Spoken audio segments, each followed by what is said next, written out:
దేవుని మరచు జనులందరూ ఎక్కడికి పోతారంట? జనులు దేవుని మర్చిపోయిన వాళ్ళు పాతాళానికి పోతారు. అంటే మనం దేవుణ్ణి మర్చిపోకూడదా? మర్చిపోకూడదండి. ఏదో ఒక ఆదివారం నీకు ఈలు పడినప్పుడు వచ్చి దేవుని సన్నిధానంలో వాక్యం వినడం కాదు.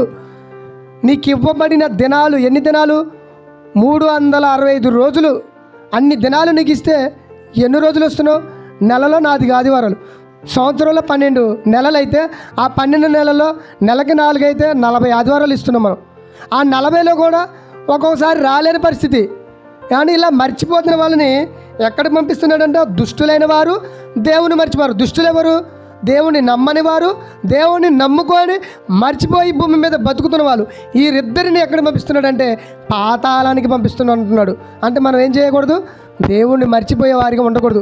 ఒకవేళ కనుక నువ్వు దేవుని వాక్యం విని బాప్తిసం పొందుకొని ఏమంటే సంఘంలో చేర్చబడి అయినాగా నువ్వు దేవుని మర్చిపోయి దేవుని సన్నిధానికి రావట్లేదు అనుకో, నువ్వు ఎక్కడికి పోతావు? పాతాళానికి పోతావు అంటున్నాడు.